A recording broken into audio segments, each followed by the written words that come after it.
Hello friends, let's continue our revision on CF final FR Ind AS. Today we have got Ind AS 33. It's a fairly important Ind AS. It's a completely practical Ind AS. You can see notes in front of you. Those notes covers all the aspects of all the varieties of questions which you have in EPS. Correct? Please sit with pen or pencil because there are a lot of short forms I have used because of constraint of place. So if you keep on writing those short form, then this notes would become really helpful to you. Am I clear? So without any much delay, let's enter into this standard. This standard you have studied in your intermediate as AS20, earning per share. Over here also it is earning per share. Obviously it covers all the aspects of your intermediate plus some little extra aspects also, correct? Now earning per share, EPS by short form we call it, basically means profit, a part of the profit which belongs to every individual share. So suppose I say total profit is 10,000 and the number of shares are 5,000. Total profit is 10,000 and number of shares are 5,000. Therefore each share has earned a profit of 2 rupees. That is known as earning per share in the simplest term. Total profit divided by the number of equity shares. Now this entire chapter revolves around three things. Earning per share. So you are supposed to calculate how to calculate earnings, how to calculate number of shares. This is one aspect. Second aspect, it deals with diluted EPS. That means your EPS will get diluted in future because of extra shares. Because company has issued some equity instruments which will give rise, company has issued some instruments which will give rise to equity shares in future. So your number of shares and your earnings will change in future because of instruments which are issued today, which will give rise to equity shares tomorrow. So your earnings will get diluted. So following conservatism principle, you are supposed to tell your shareholders that if your earnings get diluted in future, don't worry, they are getting diluted because of this. This is reason and this much dilution will happen. Correct? And the third is how to find out group EPS. That means separate financial statement का EPS and diluted EPS, consolidated financial का EPS and diluted EPS. And when we are calculating EPS and diluted EPS, we are supposed to concentrate on two things. One is earnings and the other is number of shares. Because earnings per share is nothing but earnings divided by number of shares.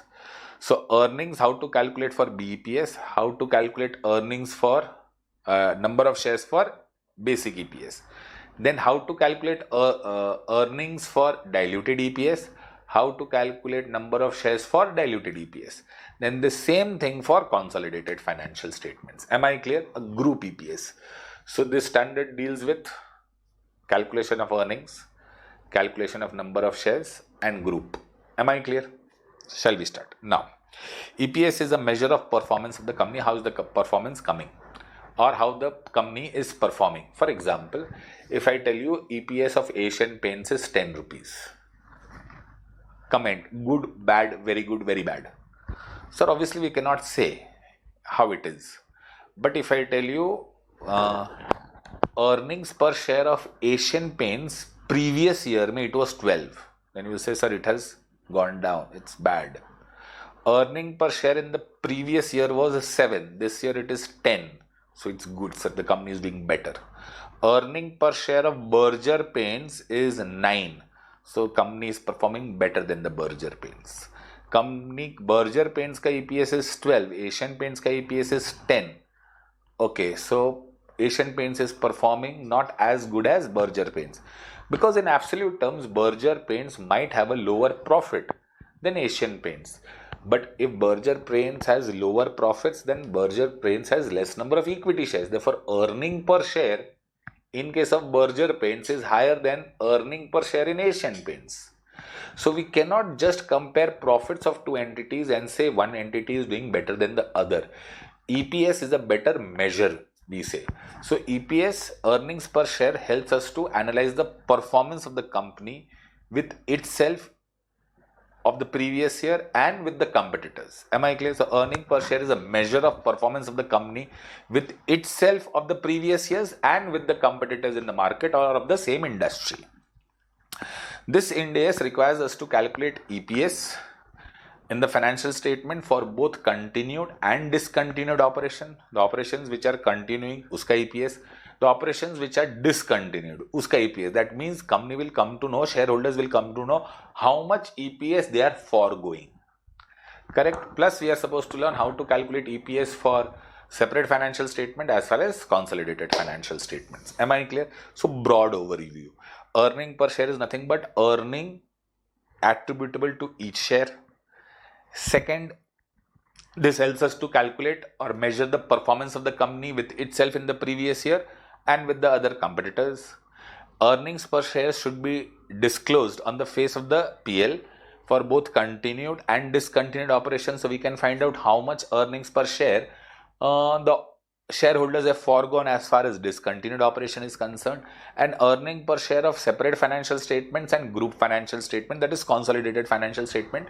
So I can understand how much the parent entity is earning plus the group is earning. Am I clear? If I am a shareholder in the parent entity, what is my earning just because of parent entity's performance and what is my earning because of the subsidiaries? Correct? Now, we are supposed to calculate two types of EPS. We are supposed to calculate two types of EPS, that is basic EPS and diluted EPS. So our part 1 discussion is on basic EPS, part 2 is on diluted and part 3 is on consolidated. Am I clear? So formula, ekdam simple formula charted which runs over here is earnings available to equity shareholders divided by the weighted number of equity shares. Earnings available to equity shareholders ko we call it EPS. Earnings available to equity shares and weighted average number of equity shares ko we call it VANs. Correct? Now equity share does not include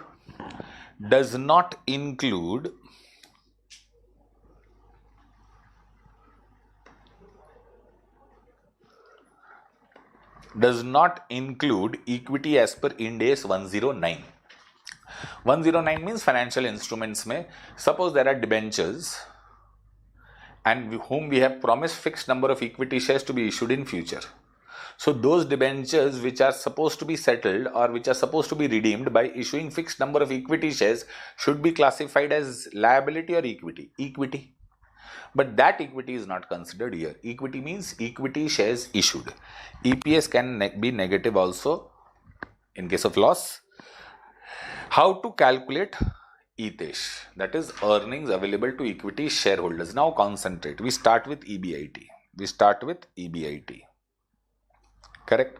From there we subtract interest. Interest includes normal interest, financing cost, plus interest includes dividend on redeemable preference shares. Redeemable preference shares means those preference shares which we are supposed to redeem in cash only.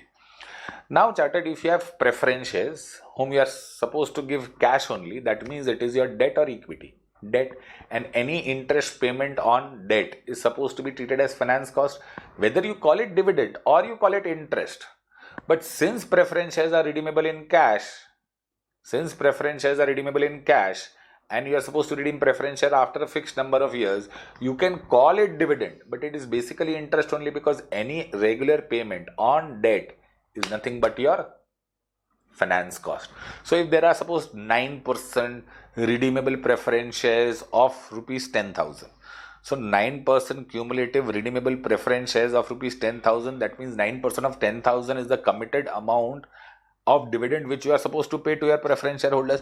That committed amount of dividend which you are supposed to pay to your preference shareholders, and they are supposed to redeem be redeemed within a period of 5 years, don't you think that preference share should be classified as debt and not equity?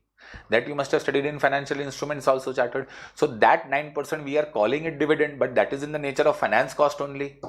Are you understanding? Yes or no? Yes, sir. Sir, we understood if there are preference shares which are redeemable in cash, it shall not be classified as equity, but it shall be classified as debt. And if you are paying a fixed amount of dividend every year, then chartered that fixed amount of dividend is nothing but finance cost. We call it dividend, but it is finance cost. We call it dividend because of Companies Act, but its nature is of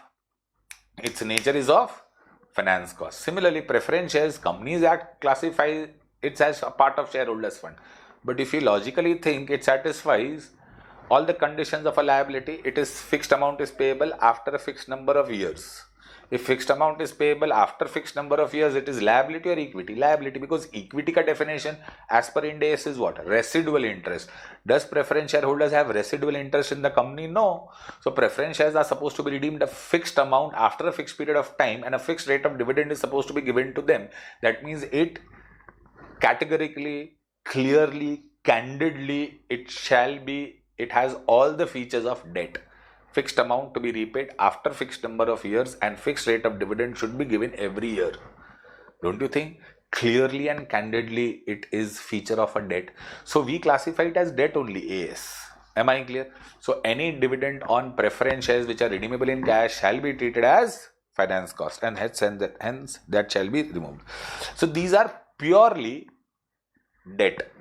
Similarly, there are some instruments which are compound financial instruments. That means a part of the instrument is debt and a part of instrument is equity. So debt wala portion ka interest you are supposed to subtract. Any financial instrument which has a fixed rate of dividend, but it will be satisfied in terms of equity. Any financial instrument which has a fixed rate of interest, but will be satisfied by fixed number of equity shares. Then since it is supposed to be satisfied by fixed number of equity shares, it means what? It is an equity. But since it carries a fixed rate of dividend which is to be paid every year, then that interest is an obligation or not? So can I say interest wala element is nothing but your debt, but equity wala element is your equity?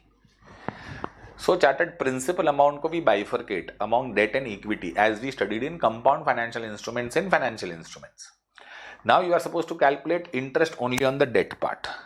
Beware of interest on compound financial instrument. But in EPS, you are supposed to consider any instrument as a compound financial instrument only if market rate of interest is given. Like we have issued 10,000 debentures which are compulsory convertible into equity shares. The rate of interest is 12%. Correct? But the market rate of interest is 12% for the similar instrument. Then if market rate of interest is given, we say it's a debt. Correct? So interest will be effective interest rate into debt portion.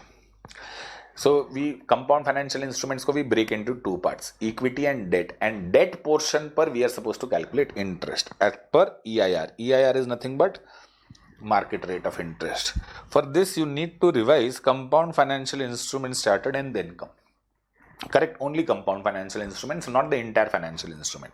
So EBIT minus interest. When you are calculating interest, you are supposed to remember pure finance cost you will subtract. Pure finance cost you will subtract. Plus chartered you will subtract. Interest on preference shares which are redeemable in cash. Plus you will subtract interest on debt portion of compound financial instrument. So pure finance cost. Secondly, dividend on preference shares which are redeemable in cash, and interest on compound financial instruments. So chartered from EBIT we subtract interest, we get PBT, profit before tax. From that we subtract tax expense. Whatever we get we call it PAT, profit after tax, net profit or profit for the year ended. If in the question any three is given, it means one and the same. So basically profit given in the question would always imply PAT, profit after, less dividend on cumulative preference share. Cumulative preference share means those preference shares on which dividend is mandatorily payable every year, whether there is profit or loss.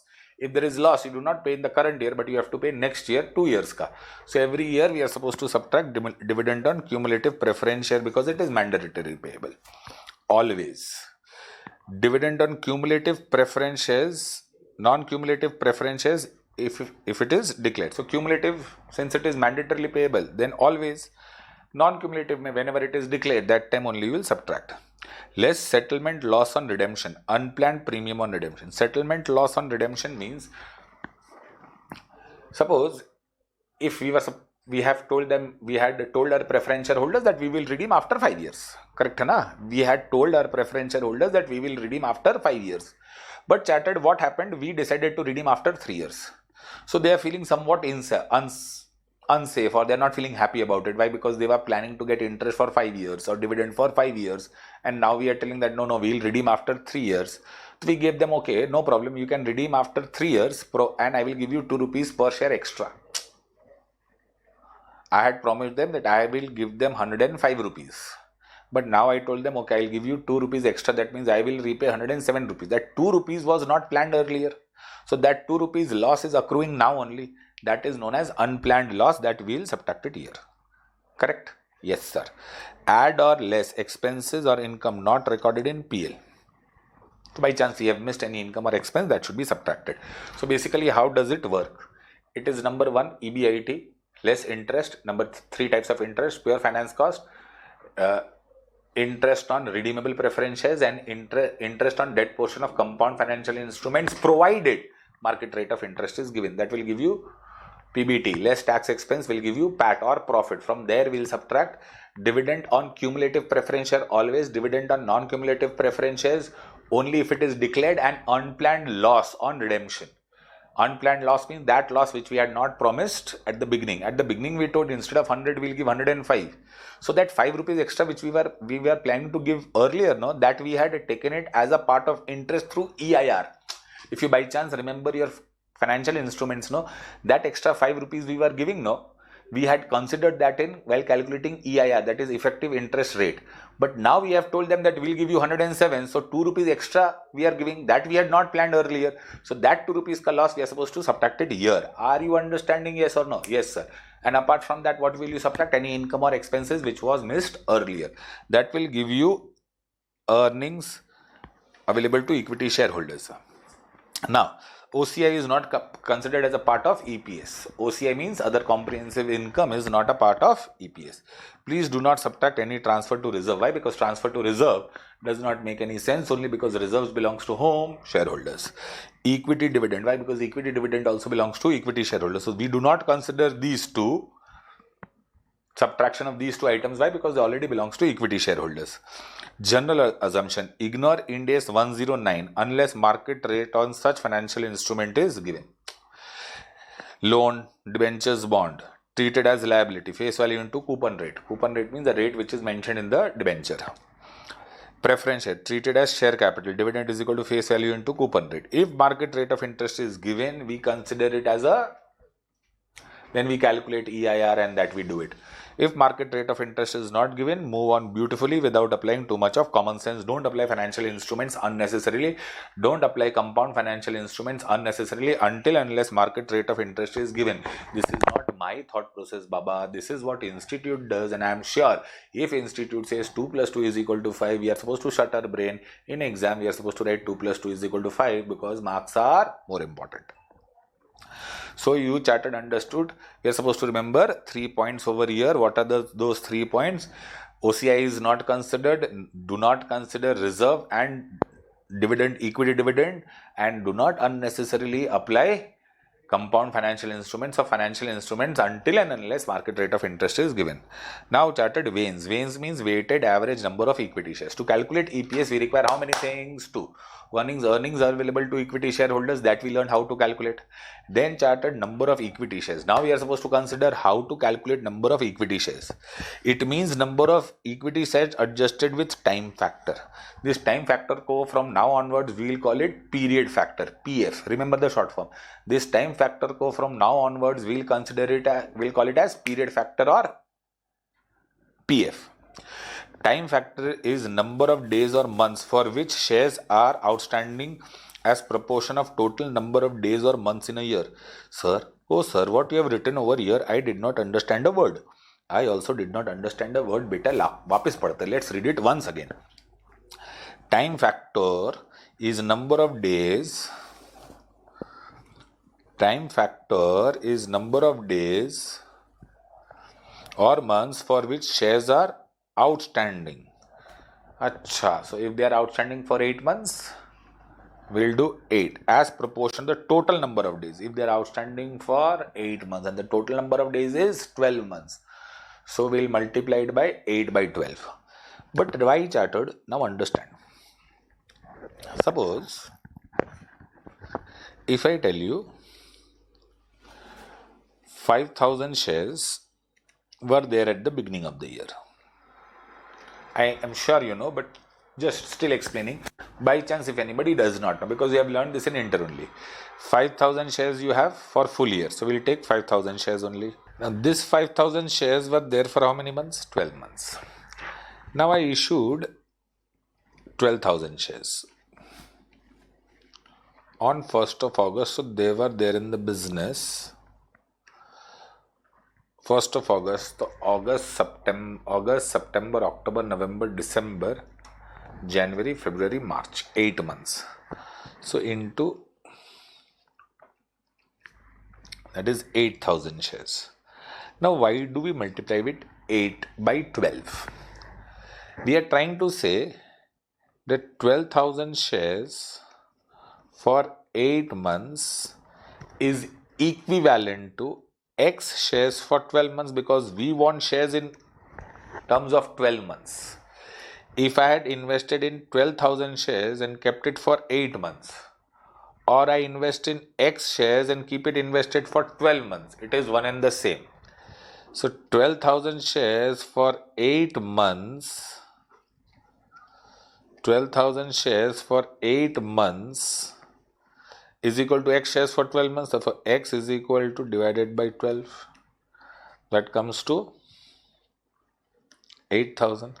Therefore, we are saying to say, if you invest 12,000 shares for 8 months, or you invest in 8,000 shares for 12 months, it is one and the same. Because in both the cases, you are investing for 96. If one share is 1 rupee, then in both the cases, you are investing 96,000 rupees. Am I clear? Or 12,000 shares per 8 months का return, or 12,000 shares per 8 months का return, or 8,000 shares per 12 months का return is one and the same. Are you understanding? This I am sure you knew, but still. So this is it.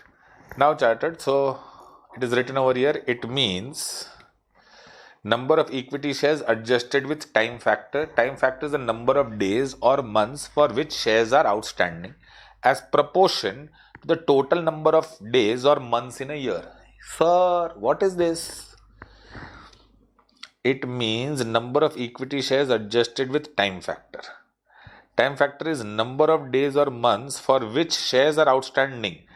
In my example, the shares were 12,000 shares were outstanding for 8 months. In proportion to, divided by total number of days or months in a year. Total number of days or months in a year is 12. So number of outstanding shares 12,000 into 8. They are outstanding for 8 months divided by total 12 months. On 1190 opening balance was there for 12 months. On 1490 issued 3,000 shares. They are there for 9 months. 3,000 shares for 9 months, or X shares for 12 months. Therefore, X shares is equal to 3,000 into 9 divided by 12 is equal to 2250 shares. Am I clear? Yes or no? Yes, sir. So this 9 by 12, we call it time period factor or period factor. Opening balance on number of shares at the beginning of the year for full year. Add number of shares issued during the current year for cash. Then number of equity shares. NOES is number of equity shares into days or months divided by 12. Correct? Add partly paid up shares. Paid up value by issue price. Now charted, suppose I have got 5,000 shares issued, paid up value is only 6. That means 5,000 shares per 6 rupees is paid up. That means total amount received is how much? 30,000. So can I say 5,000 shares per 6 rupees is 30,000? 30,000 divided by 10 is how much? So 3,000. 5,000 shares for 6 rupees or 3,000 shares for 10 rupees is one and the same? Yes. That means you are supposed to convert into equivalent fully paid up shares. You are supposed to convert it into equivalent fully paid up shares. So suppose there was 7,000 shares, 2,000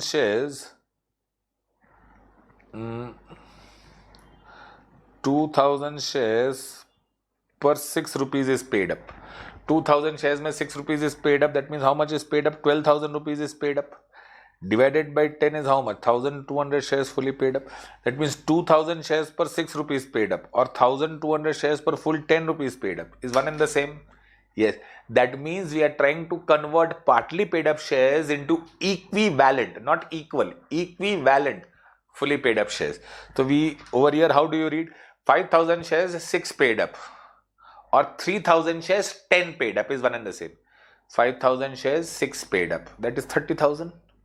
10,000 shares, 3 paid up, that is also, sorry, 3,000 shares, 10 paid up. 5,000 shares, 6 paid up, 30,000. Or 3,000 shares, 10 paid up, that is also 30,000. 2,000 shares, 6 paid up, 12 rupees. Or 1,200 shares, 10 paid up, that is also 12,000. Now, shares issued for settlement of a liability. Now there is a liability of 15,000 rupees and we issue shares of rupees 10 at rupees 15. We issue shares of rupees 10 at rupees 15 to settle the liability of 15,000. If I am issuing shares at 15 rupees, how many shares I am issuing? 1,000 fully paid up shares. So number of shares into the period factor. PF is period factor. Buyback, same number of equity shares into period factor. Number of equity shares into period factor. You will subtract. Period factor means date of buyback to year end. Period factor means date of buyback to year end. Sir, what are these numbers? These are the sums which we had done based on this concept in the class. Correct? Yes, sir, from the question bank. Yes, yes. Now chartered calculation of vains. So before that what we did how to calculate vains under normal circumstances, that is opening balance into fresh issue of shares, plus fresh issue of shares plus partly paid up shares plus shares issued for liability minus buyback. Am I clear? Now there are two special cases. One is bonus share and one is right share. Now chartered bonus share and right share may understand one thing.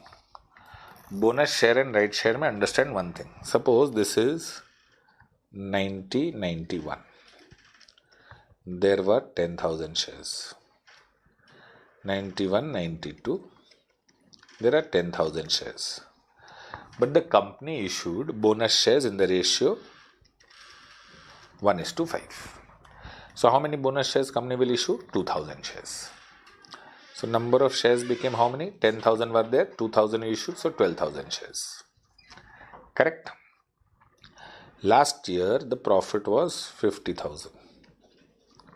Number of shares 10,000. So last year ka EPS is 5 rupees. This year profit is 55,000. But number of shares have become 12,000. So 55,000 divided by 12,000 is equal to 4.58. So public will say, no, company has done worse than last year. Last year ka EPS 5 rupees. This year ka EPS 4.8. But we are supposed to communicate to the shareholders, na baba, profit has gone up. But shares have also gone up. But these shares which have gone up, did it give us any resources? Did we issue free of cost or we got money? Sir, we issued free of cost. So against this 2,000 beta, we did not receive any money.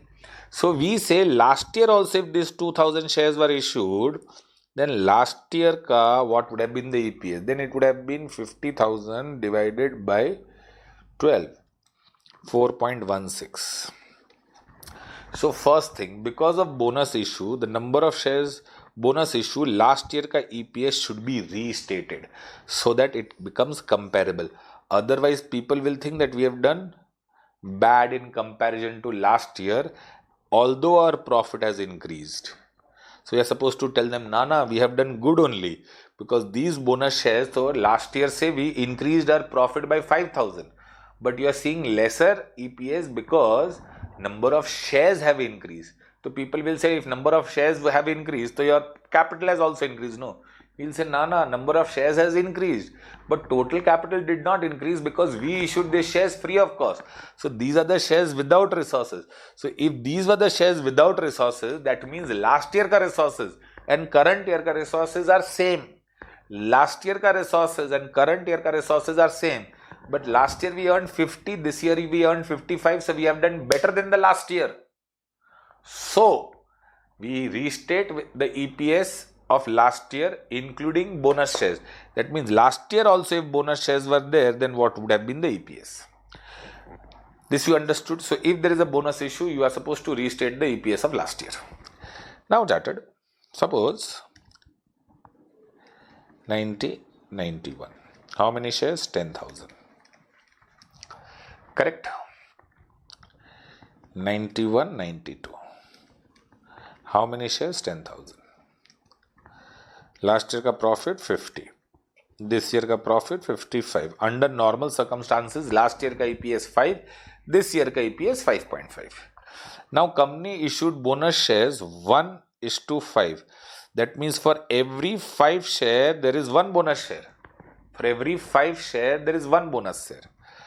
Now that means before bonus there were how many shares? Before bonus there were how many shares? 5. But after bonus it will become how many shares? Sir, 5 plus 1, 6 shares. This 6 by 5 is known as bonus adjustment factor. So if you multiply any shares with bonus adjustment factor, the number of shares you get is after bonus issue. For example, for every 5 shares, how many bonus shares? 2.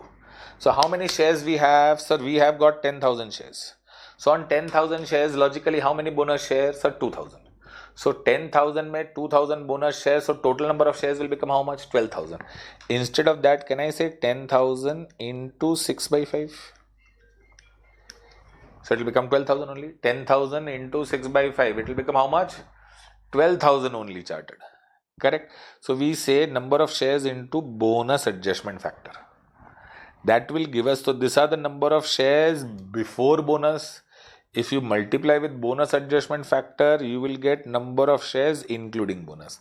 So EPS is equal to 55 divided by 12. And last year also we'll do the same thing, 50,000 divided by 10,000 into bonus adjustment factor, that is 6 by 5. Acha. So sir, if the ratio is 1 by 5, then the bonus factor will become 6 by 5. Yeah, it is 1 plus 1 by 5. That is 1 plus gain. That is 5 plus gain 1 divided by 5. So I say original plus benefit divided by original. Original plus benefit divided by original gives us the number of shares including benefit. Am I clear? Yes. That is known as bonus adjustment factor. But sir, in inter we never used to do like this. Inter we used to find out bonus shares and multiply it by 12 by 12. That was better. Now I'll tell you, suppose charted there are 2,400 shares for full year. 3,600 shares for 3 months. Correct? So this was there for full year and this was there for 3 months. So we used to do it like this. So 2000 into 12 by 12, 2 by 12. 3600 into 3 by 12 is 12, 3 ja 900 shares. So total 3300. Now if I issue bonus share in the ratio 1:6, that means for every 6 shares I will give you 1 bonus share. So logically how many shares I have? 6,000. 6,000 में how many bonus share? 2,000. So you would have, 6,000 में how many bonus share? 1,000. Understood? For every 6 share, 1 share. So how many shares are there? 2,400 and 3,600. For every 6 shares, 1 share. So for 6,000 shares, how many bonus share? Cross multiplication, so you will get 1,000 shares. 1,000 shares into 12 by 12 you used to do. And 12. 1,000 you used to get. So 2,400, 900 and 1,000 will become 4,300. But charted logically, you now think this 2,400 per how many bonus shares you gave? So 6 per 1. Therefore 2,400 per we gave 400 shares. So I did into 7 by 6. Into 7 by 6. So 600 2400 divided by 6 into 7. Directly you will get 6 1 ja, 6 4 ja, you will get 2800. 2800 into 12 by 12, 2800. Life is beautiful. On this 3600, how many bonus shares are? 1 by 6. 1 by 6, that is 600 bonus shares. Correct? So I used to do 3600 into 7 by 6 is equal to 4200 into 3 by 12. So chartered 4200 into 3 divided by 12. 1050, that is 2850. Oh my god, the answer is different. Why there is a difference? Because on this 2400, this is 100 shares, 1000. 1000 may say 400 shares were there for full year. But beta, 600 shares you have taken for 12 months. But those 600 shares were there only for 3 months. Are you understanding what I am saying? If you do 1000 into 12 by 12, that means on this 2400 you have got 600 shares. 400 shares. On this 3600 you gave bonus of 600 shares. So total bonus you gave for 1000 shares. On this 2000 shares, 400 bonus shares for full year. On this 3600 shares, bonus share of 600 only should be for how many months? Sir, 3 months. But over here you have taken 12 months. So 600 shares for 12 months is 1200. But 600 shares for 3 months is equal to only 150. That means, 450 extra shares you calculated here. Yes, so subtract 450, 4300 minus 450 is 2850. Oh, understood. Yes. So that is why we say instead of finding number of bonus shares, and multiplying it by 12 months, it is better that multiply every share with bonus adjustment factor. Multiply every share with bonus adjustment factor and then multiply it by time factor. Life will become simpler. Am I clear? Yes, sir. Sir, you know, in inter also we learn bonus adjustment factor only. Then the wonderful, then the best. But inter may some people learn, find out the number of bonus shares and multiply it by 12 by 12. Then it is risky. Yeah, sir, we understood.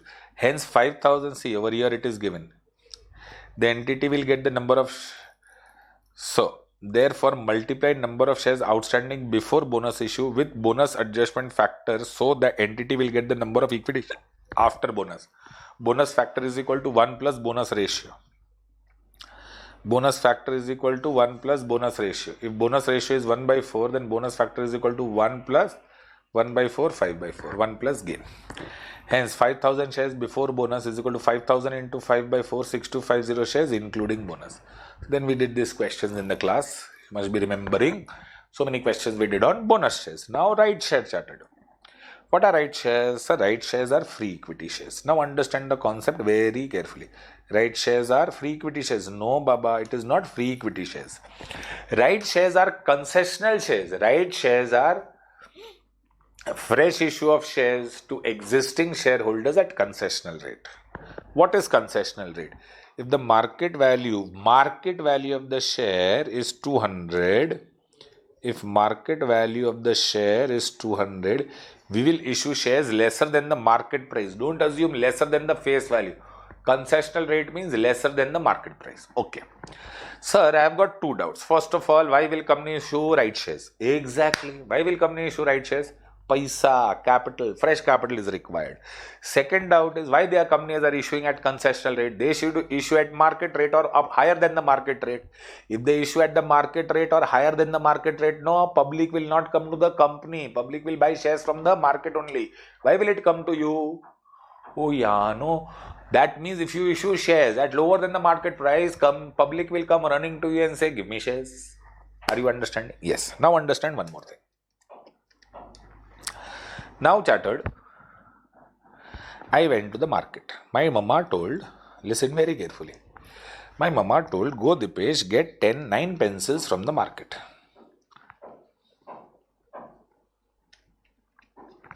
9 pencils from the market. I told, why 9 pencils? We are 3 brothers and sisters. Me, I've got an elder brother and elder sister. So each one will get 3 pencils. Correct? No. The pencil was broken into half in our days. You know, mama used to break the pencil into 2 and half pencil we used to get. Oh. So everybody will not get 3 but 6. That 6 pencil will run for 3 months. Forget about that calculation. But mama told me how many pencils to get? 9 pencils. He told Dipesh only 9. I told okay. So I went to the market. I told I want 9 pencils. I told each pencil how much? He told me rupees 10. I told very good. He told me 9 pencils, each pencil of rupees 10. I told very good. I told I want 9 pencils, but why should I pay you 10 rupees? Give me some discount. Well, Dipesh, the entire box of pencils, you've seen box of pencils, that box is of 10 pencils. Well, if you buy box of 10 pencils, no, I will give you 10% discount. I told, wow. I told, okay, 10 pencils into rupees 10 is how much? 100. And he told me 10% discount. He was ready to give me for 90. That means each pencil will cost me how much? 9 rupees. I told, okay, very good, give me. So he gave me. What? He gave me 10 pencils of total 10 rupees, that is 100 rupees, but he gave it to me for how much? 90 rupees. That means each pencil for 9 rupees. So I took the box, gave him 90 rupees and came back home. Correct? As soon as the mom saw the pencil box, mama started hitting me. 3 slaps first. He told, why are you hitting me? Bola, I told you to get 9 pencils. Why did you get 10 pencils? Bola, I got 9. I told, mama, I got 9 pencils only. Bola, how? Hamla 9 pencils. Bola, each pencil, he saw the box and told, each pencil is 10 rupees. Hamla, exactly. 9 pencil ka how much? Bola, 90 rupees. Hamla, I have paid 90 rupees only. Bola, 1 pencil. Bola, since I purchased 9 pencils, no, he gave me 1 pencil free. Then mama told, okay. And then she went off. You understood? There are 2 ways to look at the discount. I could have told 10 pencils, I got it for 9 rupees and I paid 90. Or I told 9 pencils, I got at full value of 10, that is 90. And 1 pencil, I got it free. So when the market price of the shares is 200, when market price of the shares is 200 and you are getting it for 150. Suppose you are purchasing 15 shares. तो 15 shares के लिए you are supposed to pay how much? 150 into 15. 220, 2250. But I can say 2250 if I would have taken into the market divided by 200. 2250 divided by 200, I would have got 11.25 shares only. 11.25 shares only. But I got how many shares? 15 shares. That means 3.75 shares I got free. I can say 11.25 shares I got at full price and 3.75 shares I got free. Correct? Okay, sir. So I got how many shares free? Sir, you got 3.75 shares free. 3.75 shares I got free. Understood? Yes or no? Yes, sir. This is how the concept of right issue works. Now, chartered, understand. little few things. Then we'll again go into the depth. Bonus we have done fully, right shares. In case of right issue, you understood the concept, no? That we have purchased 10 shares. We have purchased 150 shares at 15. But we'll say no, 11.25 shares we purchased at full price and 3.75 shares I got it free. Why? Because then we can say 11.25 is as good as fresh issue and 3.75 is as good as free shares, bonus cut treatment. Oh, so you bifurcate the rights issue into two parts, paid part and bonus part. Paid part is treated as fresh issue and bonus part is treated as bonus shares. Great, sir. Understood. Understood. Yes. In case of right issue, fresh equity shares are issued to existing shareholders at concessional rate. That is rate lower than the market price. Since the shares are issued at concessional rate, it has some bonus element in it which needs to be adjusted as under. First we'll learn this and then will I explain everything. First, number of equity shares outstanding before right into right adjustment factor into number of months till right issue. Add number of shares including right shares into number of months after right issue. Restated EPS of basic EPS of previous year, Dipesh plus gains of previous year into right issue factor. This right issue factor is nothing but bonus factor at the time of right issue. I am calling it right adjustment factor, but this right adjustment factor is nothing but bonus factor at the time of right issue. Now let us understand.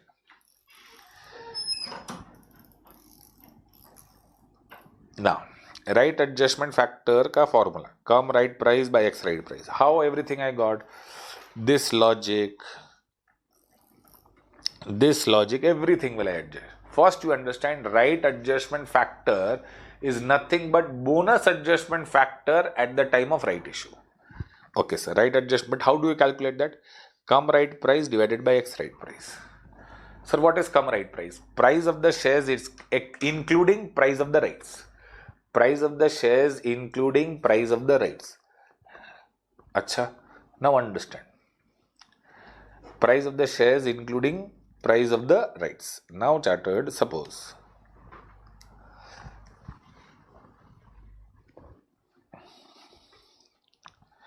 this is the mark, this is a timeline, correct? This is a timeline. 1st August को company declared right shares and 1st 9/90 is the record date. So everybody in the market came to know that the company is coming out with right shares on 1st of August and the record date is 1990. So whoever is the holder on 1990 will get right shares or will be entitled to purchase right shares. Suppose chartered market price of the right is 13 over here.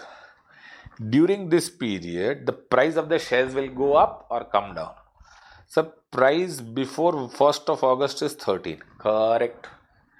During this period, price of the shares will rise or come down. Sir, price of the shares will rise. Why? Sir, because if you buy during this period, you will get right shares. Correct. Suppose this is 15 rupees. Now, understand one thing very, very carefully. Dipesh purchased shares during this period. Mukesh purchased shares during this period. Both of them were holding shares on 1990. Is Mukesh entitled to right shares? Yes. Is Dipesh entitled to right shares? Yes. Because both were holding on 1990. But Dipesh got the entitlement at rupees 15. Mukesh got right entitlement at 15. Dipesh got right entitlement at 13. Mukesh got right entitlement at 15. Why? Because when Mukesh was buying, everybody knew that the company is coming out with the right shares. So when anybody was selling the share chartered, anybody was selling the share, they were not selling the share. They were selling the share plus the right, because everybody knew you will get right. So they were not only charging the price for shares, but they were charging price for right also. Yes, that means can I say this 15 rupees may price of the rice is included? Yes sir, it is included. But this 13 rupees may I will get rights? Yes. Did anybody know this? No. So can I say I paid only the price of the shares and I got rights without paying anything extra? Yes or no? Yes. So this price is known as X right price. This price is known as cum right price. So can I say price of the right is 2 rupees? Yes sir. Price of the right is 2 rupees. So this is my gain. For Dipesh, this 13 rupees. For Dipesh, this 13 rupees mein he got this 2 rupees frocut mein, free mein. So that is his bonus. So his bonus will become 13 rupees mein. Gain is how much? 2. So gain. So 1 plus gain. That is 1 plus 2 by 13. That is 15 by 13. That is cum right price by X right price. He understood. The Dipesh paid 13. But he also got rights. Mukesh paid 15 and he got X right, cum right. He got rights. Dipesh paid 13 and he got rights. Mukesh paid 15 and he got right. That means Mukesh paid 2 rupees for the rights. Did Dipesh pay? No. So can I say Dipesh got rights free of cost? Yes. So 2 rupees without payment of any cost. Oh. So that means if you purchase over here also, anywhere you purchase, but if you are a holder on 1st of August, 1st of September, you will get rights, no? Yes, sir. So I purchased the shares for 13, then the company declared rights, price of the shares increased, I am holding, so I will get the rights. So when I purchased the shares, did I pay price for rights? No.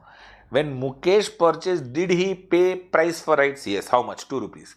So I got 2 rupees ka rights free of cost. That is my gain on 13 rupees. So 1 plus gain 15 by 30. Cum right price plus X right price. Okay. Nice, sir. Nice. So that is now what is X right price? Now chartered understand X right price. Now suppose market price of the shares is 15 rupees. Correct? Company told write shares in the ratio 1:5. For every 5 shares you will be entitled to buy 1 share. ऐसे करता है 2/5 कर देता है. For every 5 shares you will be able to buy 2 shares. Okay. Pakka? Yes. Now chartered,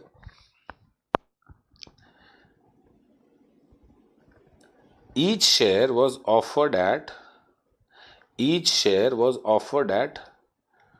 12 rupees. Okay. If you had 5 shares of 15, you will get 2 shares of 12 rupees each. So 5 shares at the rate of 15, how much is the total value? 75. Then 2 shares you get for 12 rupees, that is 24. That means chartered, now you have got 7 shares for 99 rupees. Yes. So 99 divided by 7 is equal to 14.15. So earlier you had 5 shares. You purchased at 15 rupees for 75. Then market made 2 shares at the rate of 12 rupees, 24. So total number of shares, 7 shares. Total investment 99. Therefore each share ka price is how much? 14.15. This is X right price. Sir, oh sir, bolo. Sir, 5 shares you had? Yes. You got 2 right shares? Yes. That means 7 rupees is after rights? Yes. After right share ka price is 14.15? Yes. You are saying after right shares ka price 14.15, that is ERP? Yes. But sir, in timeline, no, you told before rights declared, that is ERP. Exactly. Over here the price ERP. Then this is CRP, cum right price. Over here, again the price will become X right price. Why? Because rights are already given. So this price and this price is theoretically true, not practically. Practically, this price will change for a lot of reasons. but theoretically the price should be same. If the market price is getting affected by only one thing, that is right, then we say this is price of rights and these are theoretical X right price. This will also be 13. Okay. So what is ERP? How do you calculate? So 1:5. Market price is 15. This is come right price. Correct? Yes, sir. And you are getting at 12. So how will you do it? 5 shares for 15 rupees. Then 2 shares for 12 rupees. Total 7 shares. 75 plus 24, 99 divided by 7. 14.15, that is ERP. Correct? Yes or no? Yes. Yeah. Number of equity shares before right shares in my example 5 into come right price 15 plus number of right shares issued 2 into offer price 12 divided by total number of shares including right shares. So I've seen come right price, X right price, everything I decided. X right, come right, and this is again X right. Suppose the company has 12,000 shares. Suppose the company has 12,000 shares, everything you understood. With market price of 30, this is CRP. Company offered right shares in the ratio 1:4 at the rate of 24. So for every 4 shares, you can buy 1 share at 24. So 4 into 30 plus I'll get 1 share at 24 divided by 5, 144 by 5, 28.8. This is your ERP, this is your CRP. So benefit is how much? 1.2. CRP, ERP, cost of rights, that is bonus 1 by. There is another way to look at it. This way is little complicated, but it gives you a clarity. This everybody understood. 28.8 May you got 1.2 rupees free because you got the shares at 12,000 equity shares of market price 30 rupees. Did he buy at 30 rupees? No, he bought it at 28.8 ERP only. So 28.8 May he got 1.2 free. Existing shares 12,000. Right shares offered 1/4, 3,000 shares 24. Amount received to purchase right shares is 3,000 into 24, 72,000. If right shares were not offered, then with 72,000 he could have purchased 72,000 divided by 28.8, 2,500 shares only. The company is offering it at 24, but if you would have gone into the market and purchased, you would have got it at 28.8 after rights. Yes. That means at market price he could have purchased 2,500 shares. At market price he could have purchased 2,500 shares. But since right shares were offered at concessional rate, he could purchase 3,000 shares. That means he could purchase 2,500 shares at market price and 500 shares free. Are you understanding? 2,500 shares he is purchasing at market price. That is 28.8. 72,000. And 500 shares he got it free. Are you understanding? Yes or no? So that means he is able to purchase this 500 shares. Therefore, extra shares 500. We could purchase extra 500 shares because of original holding of 12,000 shares. That means on original holding of 12,000 shares, we are getting 500 shares extra. Yes. So, right adjustment factor is equal to 1 plus gain 500 by 1200. Whatever you get, this and this is same. If you want, you can check on the calculator. It looks different, but it is same. So, on 12,000 shares, you got 500 ka gain. So 1 plus gain. So 12,500 divided by 12,000. So 12,500 divided by 12,000 or 30 by divided by 28.8 is one and the same. Understood? Yes or no? Yes. So right adjustment factor is nothing but bonus adjustment factor at the time of right issue. Right adjustment factor is nothing but bonus adjustment factor at the time of right issue. Now see this question. Vidhi Limited has 5,000 equity shares outstanding. OS is outstanding on 1190. So 1190 is year starting. So our accounting year is a calendar year. On 31st March 91, that is after 3 months, right issue is made in the ratio 1:5. 1:5 matlab 1,000 right shares. 1000 right shares. So we will do 5000 into right adjustment factor into 3 months by 12 months up to the date of right issue. Then 1000 right shares. So it becomes 5 plus 1, 6000 shares into 9 by 12. So this is right shares before. Right shares were issued. They were there for how many months? 3 months. So this is bonus adjustment factor. Right adjustment factor is nothing but bonus adjustment factor in case of right issue. So bonus इसके साथ multiply कर दिया. Then 6000 shares. In this 6000 shares, bonus shares are already there. Because how many shares he purchased? On 5000 shares, 1000 shares. So 1000 mein there are some paid shares, there are some free shares, paid part, free part. I have not bifurcated paid part, free part. But free part in that 1000 is included. Yes. So 5000 I had plus paid part plus bonus part.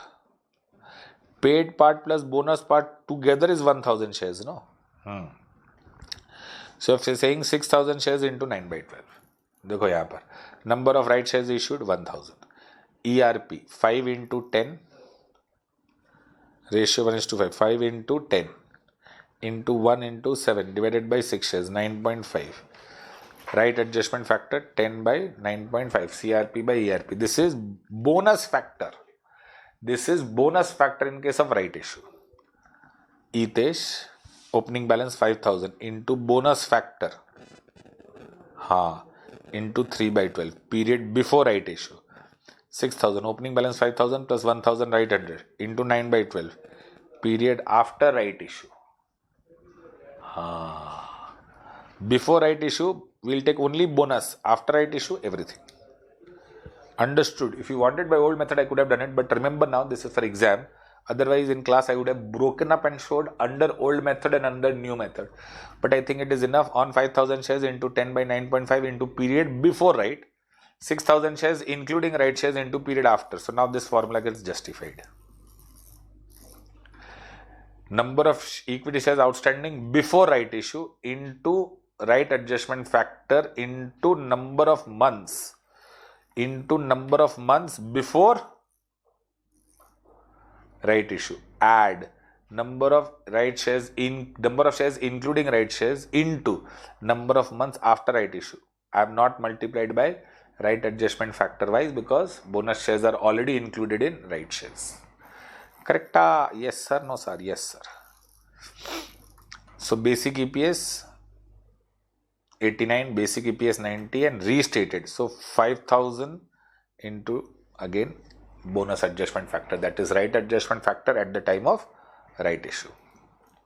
Correct? So you have understood both right shares and bonus shares charted. Now participating preferences. Participating preferences means those preferences which are participating in your profits. Participating preferences means those preferences which are participating in your profits, undistributed profits. That is earnings left after preference dividend and equity dividend. So there's profit, you give equity dividend, you give preference dividend. Whatever profits is left that generally used to belong to equity shareholders, now those profit belongs to preference shareholders also. Am I clear? Now chatted, it is given over here. An entity has two classes of shares, 5000 non-convertible, 10,000 equity shares. Non-convertible the preference shares are entitled to a dividend of 5 per share before any dividend are paid to equity shares. Equity dividends are paid to preference shareholders who do not participate. Each preference shares then participate in any additional dividend above ₹2 at 50% of any additional dividend payable to equity shares. Preference shares को ₹5. Each preference shares then participate in additional dividend. Ordinary dividend above 2. So preference dividend 5, ordinary dividend 2. Ordinary dividend के ऊपर as much equity shares gets, उसका 50% preference shares should get. Entity's profit is 1 lakh. Dividend 2 per share is declared on equity shares. Correct? Now, so participating preference shares. PAT is 1 lakh. Preference dividend 5,000 preference shares are there. Into ₹5. Equity 10. So now 55,000 is left. This 55,000 will go to whom? preference and equity. Whatever equity get, preference will get half of that. So if equity gets X rupees, preference will get 0.5X. Let the additional dividend payable per shares to equity shares is X. So preference 0.5X. Hence 10,000 shares per X rupees, equity shares are 10,000. If they get X rupees, then preference shares 5,000 should get 0.5X and the total should be 55. You solve for X. Non-participating, very simple. PAT minus preference dividend, entire money belongs to equity shareholders. Now charted part 2 diluted ET. Part 2 diluted EPS. You understood basic EPS? Yes. Diluted EPS mein charted what happens? Diluted EPS mein charted what happens? Diluted EPS means the company has certain instruments which will result in equity shares in future without any payment. Remember, without any payment. So in future, number of shares are going to increase without any payment.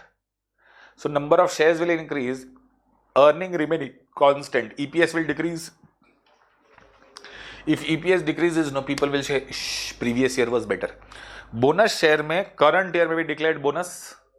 Bonus shares में current year में भी declared bonus. Although earnings increased, people started feeling bad because EPS has gone down. So we had to go behind and tell them, no, if bonus shares were issued last year also, then last year ka EPS would have decreased. We used to call it restated EPS. Over here, today ka EPS is 5. Next year, because of again issue of shares without any money, not bonus shares, company has certain instruments which will get converted into equity shares in future. So number of equity shares will increase. Profit remaining constant, EPS will decrease. So why it is decreasing? So you are supposed to show it by way of diluted EPS. So diluted EPS means reduction in EPS calculated on the assumption that potential ordinary shares are issued. Potential ordinary shares, those instruments which would be get converted into equity shares in future without payment. Convertible preference shares, convertible debentures, option warrants. Option warrants only free part, same thing. Ram has 6,000 options at rupees 50. That means he can buy 6,000 shares at rupees 50. Market price is 75. Definitely he'll buy. So 6,000 shares at 50 rupees. If he invests 50 rupees, that means 3 lakh rupees. He can buy 6,000 shares. But if the market price was 7,575, if the market price was 75, he could have got 6,000 into 50. 3 lakh rupees he has. But if the market price was 75, in 3 lakh rupees, he would have got only 4,000 shares. That means he's purchased 6,000. That means 4,000 shares at full market price of 75 and 2,000 shares free. Same pencil wala example. 6,000 shares at concessional rate or 4,000 shares at full market price and 2,000 shares free. We are interested only in the free part. Correct. So Ram has 6,000 shares, or 6,000 into 6,000 minus 6,000 into 50 by 75, or 6,000 into 75 minus 50 by 25. Whatever you do it. If negative, then ignore. That means if free part is coming negative, then you will ignore. Contingent shares. It means the shares which are issued in case of business combination. Remember, it means the shares which are issued in business combination to fulfillment of certain conditions, opening of new store, profit targets, sales targets. If you achieve, then in business combination you will get fresh issue, which we used to call contingent consideration. Yes, contingent consideration mein whatever shares you are going to issue, that is known as contingent shares. They are also diluted only. If due to potential ordinary shares, POS, potential ordinary shares, basic EPS increases, then such, remember, because of potential, what is potential ordinary shares? First of all, they are those instruments which will get converted into equity shares in future without any payment. These are those instruments which will get converted into equity shares in future without any payment. Yes. So number of shares will increase. Yes. EPS will decrease. Fair enough. But if EPS increases, we don't say it is diluted EPS. We say it is anti-dilutive. Oh, EPS should decrease. If EPS increases, then we are not supposed to disclose. Then we say it anti-dilutive. that is against concern. You are supposed to inform shareholders if there is a danger. If you are going to do good things in future, then you are not supposed to inform them, no? Sir, why you should inform good things? If you inform them future good things which may happen or may not happen, then the market price will start rising today, because market discount or good news and bad news of future today only.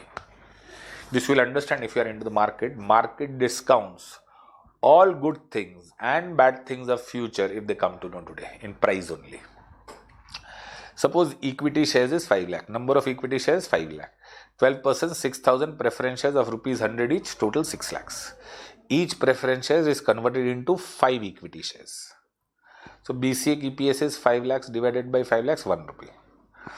Now each equity share is converted into 5 equity shares. So 6,000 preference share ko I'll give 5 equity shares. That means 30,000 equity shares I'll give. So earlier I had 5,000.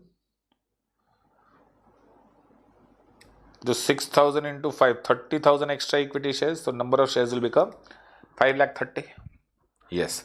Sir, 5 lakh shares you had. 6,000 preference shares you have. Each preference share ko 5 equity shares. 6,000 into 5, 30,000 extra equity shares. So 5 lakh equity shares plus 30,000 extra equity shares, 5 lakh 30,000. Your profit was how much? Sir, 5 lakhs. Your profit was 5 lakhs. Now, if the preference shares goes away, you will not pay preference dividend. Yes. How much preference dividend you are paying? 6% of 6, 12% of 6 lakhs. How much preference dividend you are paying? Sir, 72,000. 72,000 ka preference dividend will be saved, na? Yes. So your profit will increase. So 5 lakhs plus increase in profit. Why? Because of saving in preference dividend. Once your preference shares get converted into equity shares, your preference dividend will be saved. So 5 lakh plus 72 divided by this.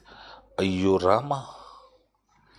EPS is increasing. Then this is anti-dilutive. Acha.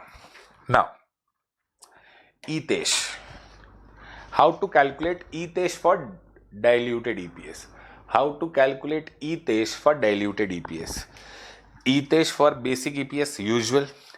Add saving in preference dividend. Add saving in interest. Savings, why? Because preference shares got converted into equity shares. Debenture got converted into equity shares. Less additional bonus or remuneration due to increase in profit. Because profit will increase, and suppose manager is entitled to percentage of profit, then his remuneration will also increase. Yes, the incremental remuneration.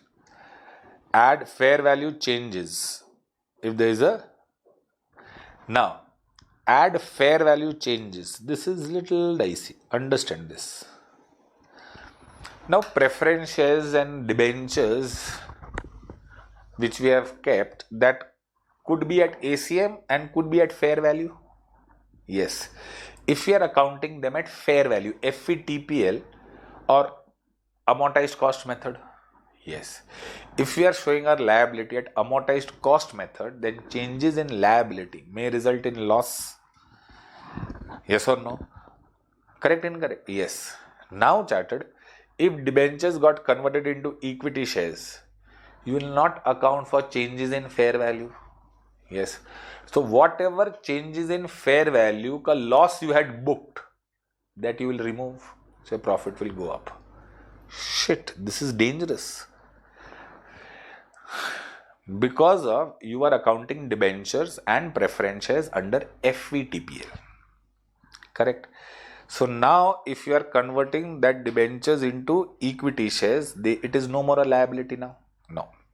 If it is no more a liability, that FVTPL ka loss you are booking, that you will not book. No. So you'll remove that loss, profit will go up. Okay. Are you understanding? Yes, sir. Understood, but I have got simple doubt. Ask. Sir, if debentures and preference shares were going to get converted into equity shares, I was not showing it as a liability. Yes. If I was not showing it as a liability, then how come that FVTPL ka drama came? It came because you told them you will give them equity shares in future. Correct? No, you give them option. If you want, you can take cash. If you want, you can take equity shares. So there was an option granted. As soon as there is option, there is fair value of change in option. Yes. So that derivative element, sir, it could have been profit also. Yeah. If you remove profit, you will subtract. Okay, so this is interesting. So that's why if you don't want to apply too much of head, you have to just write add fair value changes in loss.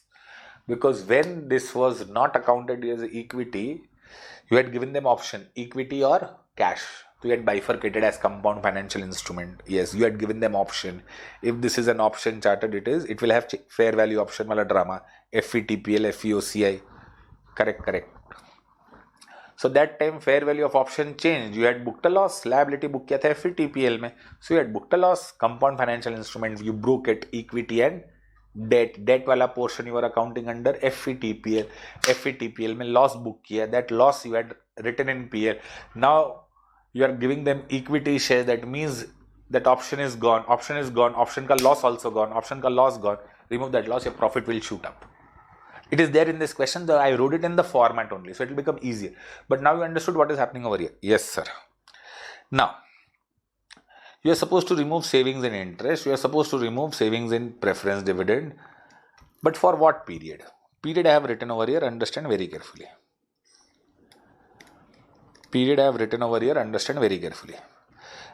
Now, chartered, what is this period factor? What is this period factor? Date of issue, full form is written. Date of issue or year starting to date of conversion to year ending, whichever is earlier. Suppose chartered you issued convertible debentures on your accounting year is 1/4/90 to 31st March 90. Now chartered you issued 1st August 90 को you issued what? Convertible debentures which will get converted into debentures on 1/1/91. So that means this long they were debentures. After that it will become equity shares. So after this, when it becomes equity share, it will become part of normal equity shares, not potential. Over here, how many months? August, September, October, November, December. 5 months. August, September, October, November, December. 5 months. So once next year say this 5 months ka interest you will not give because they would have got converted into equity shares. Yes. So this 5 months ka saving you will do. So date of issue of option, preference shares or debentures or year starting, whichever is later, to year ending or date of conversion 1/6, date of conversion into equity shares or year ending, whichever is earlier. So year starting or date of issue, whichever is later, date of conversion to year ending, whichever is earlier. So they were basically debentures for how many months? So period factor will be only for 5 months, 5/12. Okay. Veins for basic EPS, add options. Number of options into market price minus exercise price divided by market price into period factor. Period factor we understood for 5 months only. And chartered year, market price, this formula. Okay, sir. Add number of equity shares issued to convertible preference shares or debentures. Number of equity share per debenture or preference share into number of preference shares or debentures into period factor. Number of equity shares per debenture or preference shares into number of preference share or debenture into period factor. Same 5 months wala. Because they are potential only for this 5 months. After this 5 months, so they are part of normal EPS only. Yes, sir, I understood. Contingent shares, number of shares promised into period factor. If there are multiple conversions, then consider that ratio which gives rise to maximum conversion. If you convert on this day, you will get 5 shares. If you convert on this date, you will get 6 shares. If you convert on this date, you will get 7 shares. So you will take 7 shares wala ratio, maximum. Conservatism.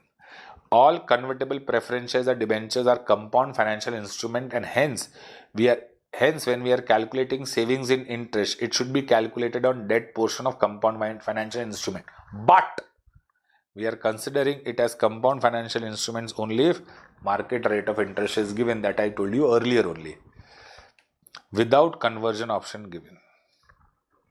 So you understood now why I told fair value of options. They are convertible. That means they are compound financial instruments. Correct, sir. If we are to consider it, if instruments are compulsorily convertible or option of conversion is with company, then debt portion. Instruments are convertible at the option of the holder, then debt portion. Debt portion present value of interest is equal to compulsory convertible. The only debt portion of present value of interest. This we study in financial instruments only. Compulsory convertible, then to debt portion is only present value of interest. Convertible at the option of the holder, then present value of interest also plus present value of face value also. Because we might have to give cash for this.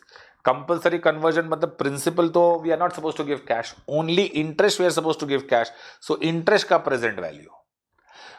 And remember at market rate of interest for X years. Market rate of interest for X years, interest coupon rate into face value of debentures.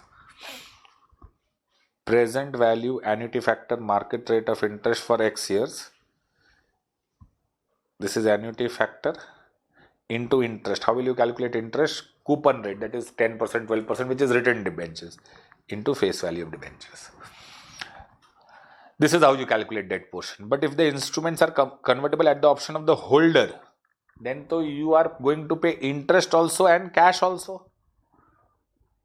So cash ka bhi present value, interest ka bhi present value.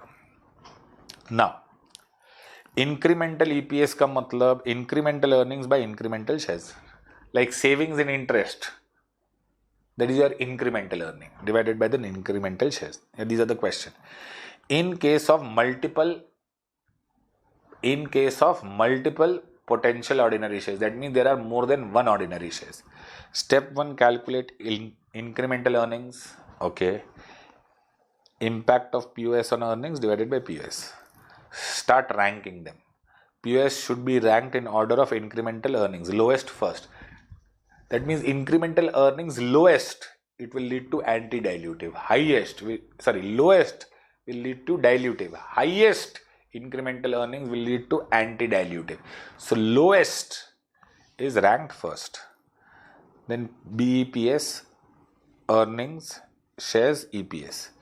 Every potential shares, that is first we'll take options, then we'll take preferences, then we'll take debentures as per the ranking. Earnings, that is incremental earnings, number of shares, total number of shares. If it is greater than BEPS means anti-dilution, therefore stop further calculation. Lowest EPS is equal to DEPS. So this is potential ordinary shares, this is incremental earnings, extra shares, total earnings, total shares, total EPS. If that EPS is increasing, anti-dilution, decreasing. Correct? This one example I have done, will come to know. Incremental earnings of all the three. Incremental earnings, preferences, debentures and option. Potential ordinary shares of all three. Incremental EPS. Ranking. Lowest first. Then you do. Basic EPS. First was option. Option means 0 numerator this. So 1 says 0.7. Continue. Debentures. I hope you are understanding this. Let's read it. Earnings available to equity shareholders. 1000. Number of equity shares 1000. 10% 120 convertible preferentials. One preferential will get 5 equity shares. Rupees 8000. 12% 600 convertible debenture. One debenture will get 3 equity shares. 20,000. 100 stock options at 25. Market price is 36. Tax rate 35. CDT ignore. Corporate dividend tax. Incremental preference shares ka rate of dividend 10%. 10% of 8000 is 800 say my earnings will increase. 120 ko 5. Therefore, potential shares are 600. Incremental earnings 1.33. Debentures में 12% of 20,000 into tax rate. 12% of 20,000 is 2,400. On that 35% to tax savings चला जाएगा ना. You will save 2,400. But on this 2,400, 35% tax also you are supposed to pay now. So I remove the tax, so your earnings will increase by 1560. each debenture ko you are supposed to pay 3 shares. I hope you understood. Your 12% of 20,000 you will save interest of 2,400. But on this 2,400 chartered, you will land up paying tax of 35%. That is 840 का tax दे देगा. तो ultimately your earnings are increasing by 1560. So incremental earning. Options में earnings will not get impacted. 100 shares, 36 minus 25, 36. That formula. Now, BEPS. Options में number of shares are increasing. So total earnings, number of shares, ratio. That is earnings per share, diluted. The debentures, second rank पे था 1560 से earnings are increasing, 1800 से shares are increasing. Dip. Preference shares, 800 से earnings are increasing, 600 shares are increasing. Oh my god, this became 0.98. So 0.90 is my DEPS. Am I clear? Yes or no? So this we did for diluted EPS. This question is, one question is more than enough. If you go through, it will be sufficient. Correct. Now charted earning per share for consolidated financial statements. That is parent as well as subsidiary. Now charted it is group EPS. EPS of parent who has subsidiary. First calculate EPS of subsidiary as usual. कोई tension नहीं ना sir. First calculate EPS of subsidiary as usual charted. After that, after we are supposed to calculate EPS of parent. EPS of parent में parent का earnings plus subsidiary का earnings. Yes. How to do that? Earnings of parent. Add P's share in S's EPS. Parent's earning excluding dividend received from subsidiary. So I have not included any income from subsidiary. So this is purely parent's ka earnings plus whatever subsidiary has earned. Suppose subsidiary has earned 5,000. Parent's share is 80%. So 80% of 5,000 is 4,000. So my earning plus my share of subsidiary's earning divided by number of equity shares EPS. How to calculate P's share in S's equity shares? P's share in S's earnings.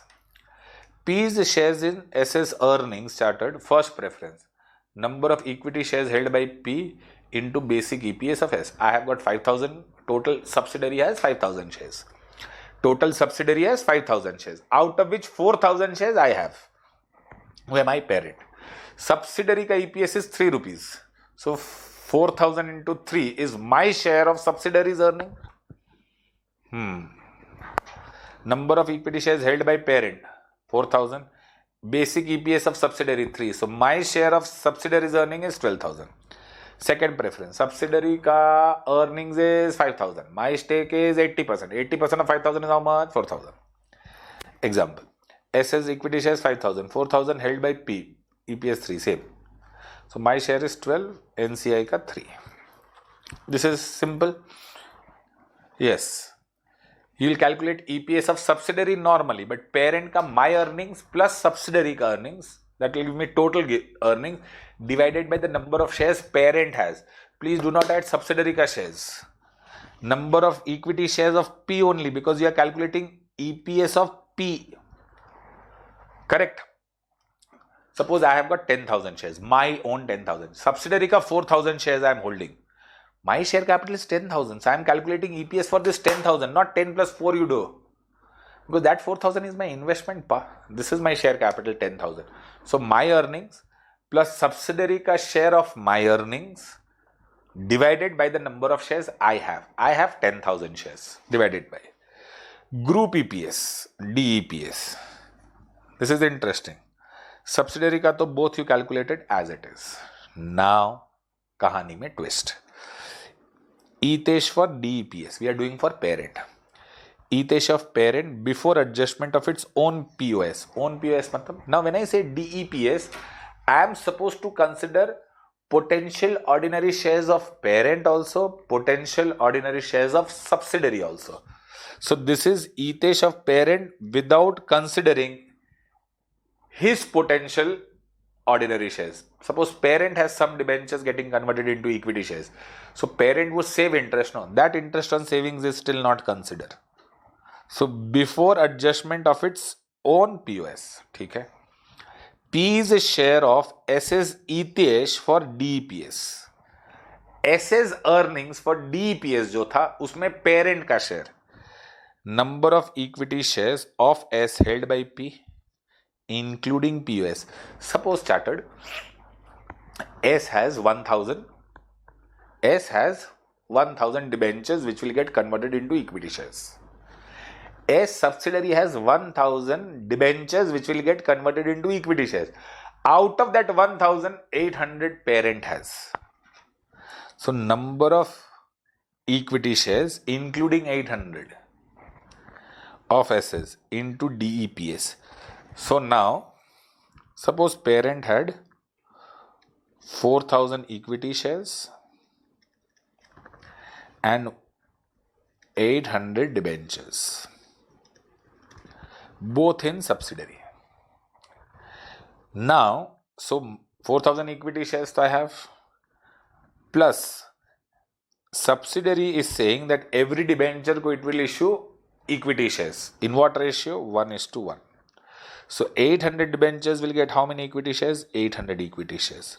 So then I will have 4000 plus 800. 4800 equity shares parent will have into diluted EPS of subsidiary. Because subsidiary mein 4000 I have, 800 later I will have. So I will have 4800 into diluted EPS. Number of equity shares of S held by parent including potential ordinary shares into P's adjustment to its equity shares due to its POS. That means its POS means uska to bhi POS hoga na. So he has suppose 5000 debentures getting converted into equity shares. So 5000 debentures per he will save interest, that you will add over here. Add P's adjustment to its earnings due to its potential ordinary shares. That will give you alpha. Number of equity shares of P including its POS beta, that is Vane's alpha by beta. This is the most important part. My earnings before savings in debenture interest or preference dividend, add my share of subsidiaries earnings which was for diluted EPS. So my shares which I hold in subsidiary plus my debentures which will get converted into equity shares of subsidiary into diluted EPS of subsidiary. Plus since my debentures got converted into equity shares, I did savings of interest, that I'll add it. Then my old shares were 10,000. My debentures are getting converted into equity shares, that is 5,000. So my potential ordinary shares will become 15,000. I had plus converted 15. That is 15. So my profit by my shares, DEPS. Am I clear, chartered? Please go through these notes very, very nicely. I have explained every part in detail. And I hope this is for help of you. Go through it. All the problems ka tricks are covered over here. Whenever you get stuck in any problem, come back to this notes. You will find the trick. Thank you so much. See you in the next video with next AS. Till then, bye-bye.